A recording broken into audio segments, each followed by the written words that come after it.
Alright, how's it all going? Hope you're doing good. The Open is in full swing, and day two, um, it looks like even DeChambeau is going to make the cut after a tremendous 6 under after a horrendous car crash yesterday. Harman has come from nowhere and going to bore the absolute pants off us if he stays in the lead. So someone has to challenge that and get some excitement going. The greens at our place are lightning to the extent of the fastest I've ever putted on in a while. 12 on the old stimp. To give you a comparison, the Open just now at Royal Portrush, they're only at 11. And on this note, I have had to put an old classic back in the bag. I thought, I would put it back in, and there it is. It's the Blade, the old classic Blade. There you go, it's completely out of focus. Tremendous! It's the Wilson Staff 8813, and this is one heck of an old forged blade. It's got a little gooseneck hosel there. It's been around the block a few times. Nothing beats it for feel though. The roll and the greens are so fast that literally this is the only thing that I can have enough feel and touch to roll the ball, and not only roll it but stop it at the hole. Because if I've been attempting to do things with a mallet, I just roll the ball far too far by and end up costing myself shots. A while back, we put a mid slim 2.0 Super Stroke on it, and we've kept that on it ever since. It's a light Super Stroke grip. It works really well. Just a wee bit thicker than the original, and I didn't want to cut the original leather grip off it. I really wanted to keep it, and I kept it, but eventually it was too thin. And this is it's just a nice combination, this. And the alignment lines on it are quite unusual. The 8813 is quite rare and unusual for two reasons. You'll see there's a cut in the back of it. It's like a slot, and there's an alignment little centre tick.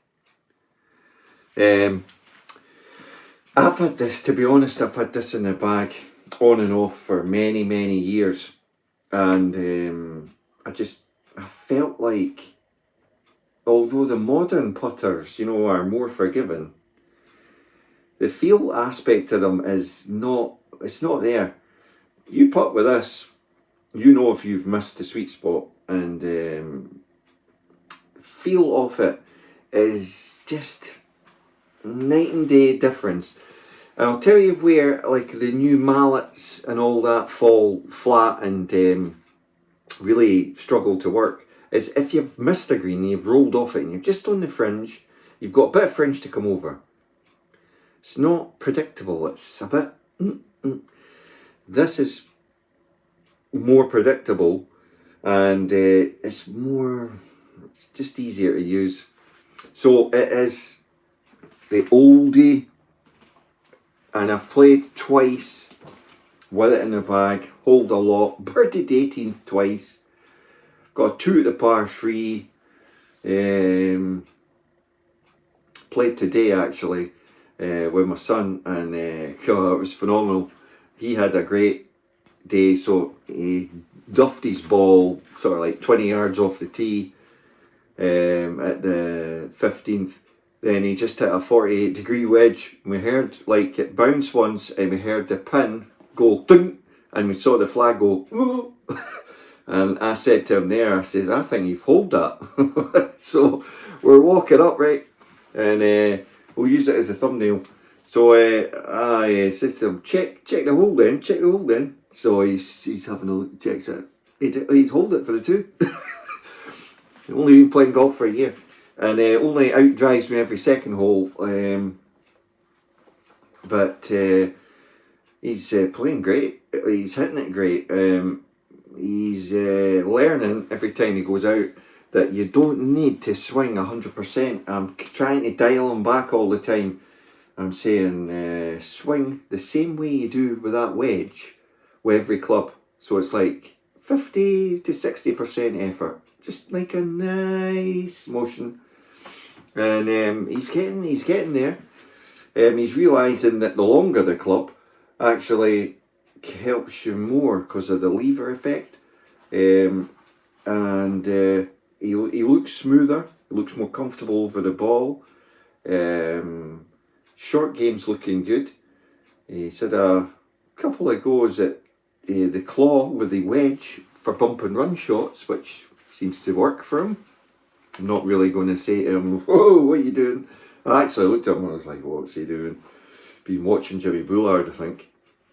And then he's just like that, and onto the green, runs out, and he's realising that obviously, depending on what club you use, as soon as it gets on the green, the lower the loft, it runs out more. So, you know, you can do a lot of shots, a lot of versatility with just like a putt stroke, but just using longer clubs, and it runs out more. And on our greens, at like 12 in the stimp meter, it ain't exactly flat. So you need to have like a good touch and speed control.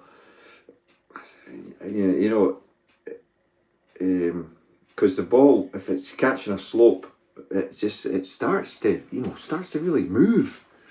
So anyways, short one, because obviously with the Open being on, who the heck watches YouTube when the Open's on? And on this touching subject, there is a bit of a, how can we put this? There seems to be a bit of resistance towards YouTubers from the old Open commentators. You'll have noticed 2 or 3 times the wee sly digs. Oh, about Bryson. Oh, try making a YouTube video about that type of dig. Or a couple of digs about Pete Finch. Oh, maybe when are you going back to your YouTube, Pete? And all this kind of thing. What is it with them? And like, yeah, see if you're on YouTube, alright, it's a smaller kind of medium for some of us.